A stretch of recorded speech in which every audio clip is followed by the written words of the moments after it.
ویسے تو ہماری زندگیوں میں سے 1 سال کم ہو گیا اور ہم قبر کے 1 سال اور قریب ہو گئے، دنیا سے 1 سال اور دور ہو گئے، موت کے 1 سال قریب ہو گئے، زندگی سے 1 سال دور ہو گئے۔ اللہ کا شکر ہے ہمارے ہی ساتھ کے پلے پڑے قبروں میں چلے گئے،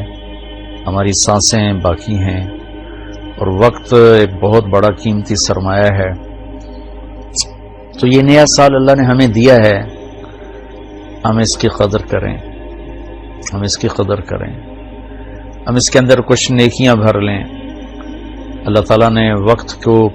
بہت قیمتی بنا کر قرآن میں پیش کیا ہے، اوقات کی قسم اٹھائی ہے، والعصر،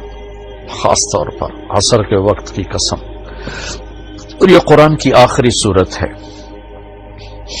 اس کے بعد قسم کوئی نہیں، اور قرآن بھی ختم ہو رہا ہے۔ تو ایسے ایک مناسبت سمجھ میں آئی ہے، اللہ کرے گا ٹھیک ہی ہوگی، کہ جیسے عصر کا ٹائم آتا ہے تو دن کے جانے میں ٹائم تھوڑا رہ جاتا ہے، شام اندھیرا آنے میں ٹائم تھوڑا رہ جاتا ہے، تو میرا اللہ آخر قرآن میں یہ قسم اٹھا کے ہمیں کہہ رہا ہے، والعصر، عصر کے وقت کی قسم، کہ جیسے عصر کے بعد ٹائم تھوڑا ہے، اس دنیا کا ٹائم بھی باقی تھوڑا ہی رہ گیا ہے،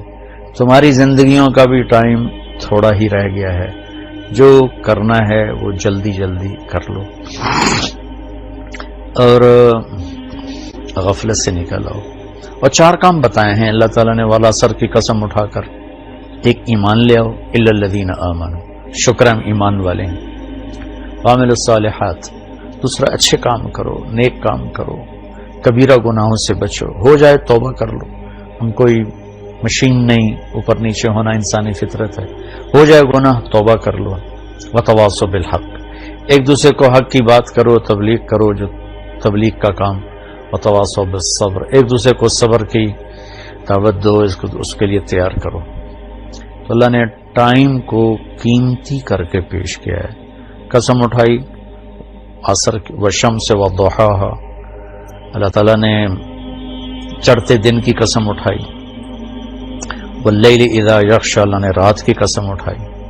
والصبح اذا تنفس، اللہ نے صبح کی قسم اٹھائی، والفجر، اللہ تعالیٰ نے فجر کی قسم اٹھائی، ولیال عشر، 10 راتوں کی قسم اٹھائی، حج کے پہلے 10 دن، والشفع والوتر، اللہ نے 9 تاریخ 10 تاریخ کی قسم اٹھائی، پھر جن چیزوں سے ٹائم بنتا ہے ان کی قسم اٹھائی، والشمس وضحاها والقمر اذا تلاها، اللہ تعالیٰ نے سورج کی قسم اٹھائی، چاند کی قسم اٹھائی، والنجم اذا ہوا، اللہ نے ستاروں کی قسم اٹھائی، ان کی گردش سے ٹائم بنتا ہے، پھر ٹائم کی جو شکلیں ہیں، والنہار اذا تجلی، اللہ نے دن کی قسم اٹھائی، واللیل، رات کی قسم اٹھائی۔ تو جتنے ٹائم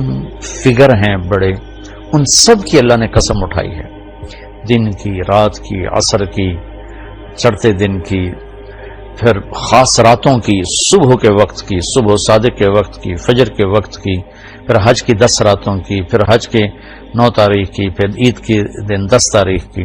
یہ قسم اٹھانا چیز میں طاقت پیدا کرنے اور اہمیت پیدا کرنے اور تاکید کے لیے ہوتا ہے۔ تو میرے بھائی بہنوں، اللہ نے وقت کی قسم اٹھا کر ہمیں تاکید کی ہے کہ ٹائم بہت قیمتی چیز ہے، اسے ضائع ہونے سے بچاؤ۔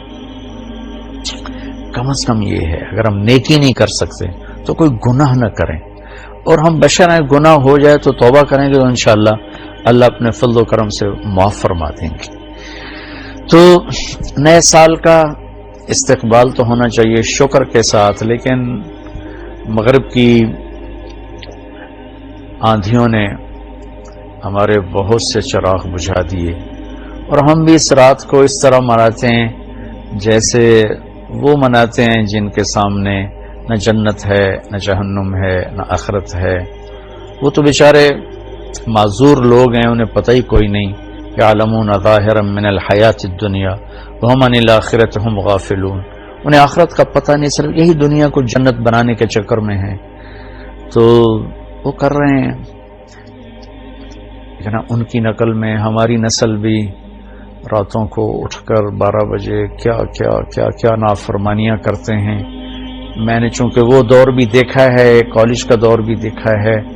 ان تاریک راہوں پہ کیا کچھ ہوتا ہے وہ بھی دیکھا ہوا ہے، تو میں بہت عرصے سے میں 31 رات کو جاگتا ہوں، ٹھیک 12 بجے میں ایک دم اللہ کی بارگاہ میں سجدے میں گرتا ہوں، نفل پڑھتا ہوں، اور اس وقت میں کہتا ہوں یا اللہ تیرے محبوب کی امت کے جتنے نوجوان یا جتنے بڑے چھوٹے مرد عورت اس وقت نافرمانی کر رہے ہیں تو انہیں اپنے فضل سے معاف فرما دے، یا اللہ مجھے معاف فرما دے کہ میں نے ان کو بتایا نہیں، سمجھایا نہیں۔ اہل خیر، اہل دین، یہ ان کی ذمہ داری تھی کہ ان کو سمجھاتے، لیکن شیطان نے خلیج حائل کر دی، ہم ان سے متنفر ہو گئے، ان سے نفرت کرنے لگے۔ نفرت کرنا تو آسان کام ہے، نشہ پلا کے گرانا تو سب کو آتا ہے، مزہ تو تب ہے کہ گرتے کو تھام لے ساقی۔ ہمارے دینی طبقوں میں جو غفلت میں پڑے ہوئے لوگ، ان سے نفرت پیدا ہو گئی ہے، اور جو کچھ دین سے زیادہ دور لوگ ہیں ان کے دلوں میں دینداروں کی حقارت اور نفرت پیدا ہو گئی۔ یہ دونوں ایک طرف چلے گئے، دو کناروں پر چلے گئے۔ بھائی نیا سال ہے، جو لوگ میری بات سن رہے ہیں یقیناً سارے تو نہیں سنیں گے اور سارے پسند بھی نہیں کریں گے، لیکن جنہیں اچھی لگے ان کی خدمت میں گزارش کرتا ہوں کہ آئیے ہم اس نئے سال کو اسی طرح معصوم رکھیں جیسے اللہ نے معصوم ہماری گود میں اسے ڈال دیا ہے۔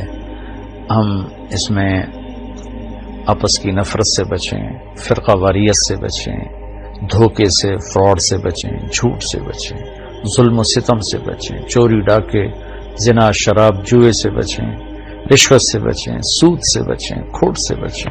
ماں باپ کی نافرمانی سے بچیں، رشتہ داروں کے ساتھ لڑائی جھگڑوں سے بچیں، آپس کی لڑائیاں ختم کریں، کسی سے ناراض ہیں صلح کر لیں، کسی سے نفرت ہے اپنے دل کو دھو لیں، صاف کر لیں،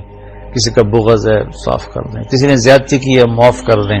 ہمارا اللہ بھی ہمیں معاف کرے گا۔